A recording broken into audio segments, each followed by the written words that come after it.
Hey, it's Michael, and this is the Kintsugi Podcast. I'll be back in a minute with this week's conversation about resilience. But first, if you wish to create a better life and have a better career, then please visit michaelobrienshift.com and download your free workbook on how to create a better life. In it, you'll discover ways to find more energy for the things and the people who matter most to you, so you can create a better tomorrow.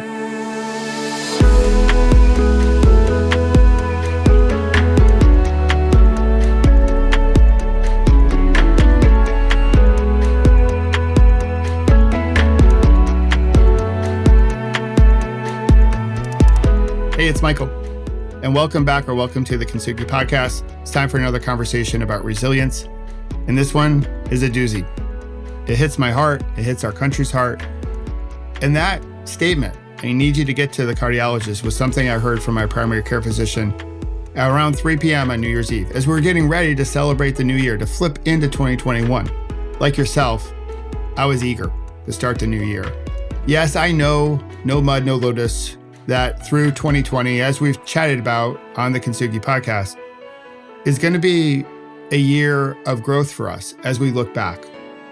We went through a lot in 2020. It was a challenge, and that's probably the understatement of the day. But it almost seemed like when 2021 began, especially here in the States, it said, hey, wait a minute. If you thought 2020 was a challenge, hold my beer. I'm going to show you how it's done. And all started, or maybe it all finished with that phone call. The last thing that 2020 wanted to get into my life. You need to go see the cardiologist. And in that moment, my jaw dropped, my heart stopped. I was eager to celebrate, as I mentioned. And then I lost my mojo. My energy shifted in that moment. Well, to give you some context, if you've listened to the Kintsugi Podcast or followed along on my blog, you know that back in early December, I had to go to the emergency room. I had a bout of cellulitis. It's a byproduct from my last bad day, my near-death cycling accident. I have a propensity of getting it every 3 or 4 years. And this year in 2020, as you know, well, it's probably appropriate, I got another bout of it. It's pretty easy to treat. I know the signs and symptoms. I get IV antibiotics, and then I'm good to go. But this time when I went to the ER, I felt different. Usually I'm in a lot of pain. This time I just felt just awful. And my blood pressure was up, so they took an EKG. My blood pressure was up like I've never seen it up in my life. Normally it's normal. Well, they took the EKG, and when I left the hospital, I got back home, on my discharge papers, it said my EKG was abnormal. But I didn't really have any more details. The nurse I spoke to said it's probably not a big deal.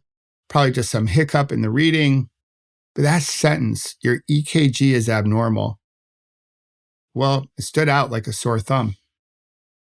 So I went to my primary care physician as a follow-up, as you're supposed to do, but she didn't have the results yet until December 31st. And when she got the results, when she got the tracing or the reading, she called me immediately and said I needed to get to the cardiologist. She could see what was abnormal in my reading. When I got off the phone with her, I did exactly what you shouldn't do, what we all know not to do when you get a health diagnosis or you feel ill. But I did it. You probably already know what I did. I went to Google, and I became even more scared reading about abnormal EKGs and what it meant for me. Everything I read was no bueno. So I lost my buzz for New Year's Eve before I even got my buzz on for New Year's Eve. And it was so distracting. From that period on December 31st through last week, I couldn't focus. I made a mistake on my blog post on one of the images I created. And then it just so happens that a whole bunch of people shared it on social media because they loved the message and they didn't see the typo either, but I did. It stood out like a sore thumb. And that just got my head spinning even further. And every time I felt something in my chest, I wondered, okay, hey, heart, is this the moment where you're going to stop? Are you going to have like a heart attack? Are you going to have a stroke? Like anything in my chest area made me worry. it felt like it was a total assault to my identity because I like to think of myself as a healthy guy, as an athlete, into mindfulness, the whole 9 yards. And by the way, like, how can the pause, breathe, and reflect guy have a heart issue? I thought. So again, it was a total affront to who I thought I was. I cried a lot. I worried a lot. I tried to, grab my PBRs, my pause, breathe, and reflects, as we do. And those did help to help me stay in the moment, but they didn't last that long. So again, when I wasn't present, I cried a lot. I worried a lot. I even beat myself up because I thought, well, maybe I did this to me. Something I wasn't doing, something I was doing. Maybe there was something in my diet. Who knows? Like, I just started to blame myself, as we often do when we get in our own head. We personalize things and we think we are the problem. We happen to be our own worst boss consistently. Again, try to stay in the moment. Try to grab my PBRs, as I often share with you, to grab your pause, breathe, and reflect moments. And again, in those moments, I thought it might be a fluke, that there was some type of error. Just like the nurse said, it's not a big deal. There's some type of error. But staying present was so tough, as it is when there's a whole bunch of crazy going around. And then Wednesday, January 6th happened. And when I watched TV, my jaw dropped and my heart stopped. I started my professional life in DC. That's where I began this next chapter of my life after college. I met my wife there. We had our first child there. I played ultimate frisbee on the mall. I biked in Rock Creek Park. My first territory had Capitol Hill in it, so I knew the Capitol Hill police. I used to have lunch at Union Station, not too far from the Capitol building for the U.S. I even delivered a fax machine with a fellow sales rep to George Bush's administrative offices in the White House. DC was in my blood, still remains in my blood. What I saw on TV, as it did so many people, hopefully everyone, but I know it's not everyone, it frightened me. And I cried a lot that day. I worried a lot. I was mad. I tried to PBR, pause, breathe, and reflect, but that night on the 6th, it didn't help much. I sort of just drifted off to sleep. Because here's the thing, I always viewed the White House as our nation's mind, our brain, if you will. As the leader of the country, right? That's our mind, the White House. The Capitol Hill, that was the heart of America, representing the people. And then the mall from Capitol Hill all the way through the Lincoln Memorial, maybe stretching across the Potomac into Arlington Cemetery, was the soul of our country, the people. But here's the thing. After enabling our mind to be filled with toxicity for the last 4 years and fostering its ripple, encouraging it, enabling it even further, our heart was terrorized last week. And now our soul, our identity hurts. Are we really that type of people? The images and actions last week, if you've seen them, are horrific. I don't have to tell you that. Especially when you compare them to what was happening last summer in 2020 with Black Lives Matter, like how the police showed up. With Black Lives Matter, it was all armored up, riot gear. Last week, not so much. Even though they had advance warning that something was coming. So in so many ways, it was an assault as to who we are as a nation, as a people. In a lot of ways, if this is possible, I was wasn't surprised that it happened because we could tell it was going to happen. But then again, I was so surprised that it actually did. This past week, the hate in our hearts, because we are all connected, even though we don't care to admit it, was on full display. And the peaceful protests of last year that asked us to open our hearts to everyone, gosh, it seems so distant. So on Thursday, going back to my heart, with a heavy heart, a heart that was hurting, I went to my cardiologist and he shared some encouraging news. He shared that perhaps the EKG was due to an athletic heart. So I've done some research on that. I'm feeling more confident, still have some tests to do just to make sure, but it looks like I'm going to be okay. And so that gave me some confidence in the future. And as time has gone on since the 6th here in this country, I also know that we are resilient as a people.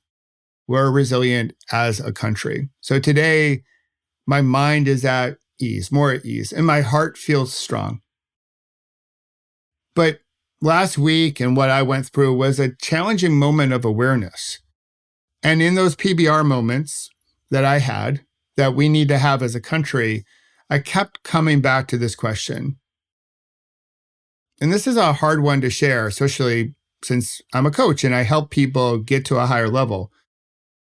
So a lot of times, again, I place this burden on me, as many people do, like I have to be perfect, if you will. And I already know, like, we're all perfectly imperfect, but I still have my moments too that I want to be perfect.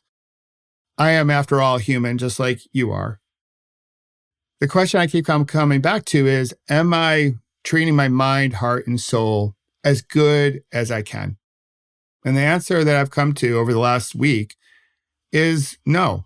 I still have more in me. I know I can do better. Maybe it's just 1% better tomorrow than today, but that 1% over time adds up. And I know our country can do that as well. I know you can do it as well. This is part about being resilient. These moments of awareness, once we have this awareness, then we have to decide what we want to do with it. And they can be the most challenging moments because these moments of awareness conflict with how we see things or how we wish to see things. But they serve up this wonderful invitation to show up differently. And how we RSVP to that invitation is essential. Do we see it as a transactional event, or do we see it as something that can be transformational? And right now, we need transformational.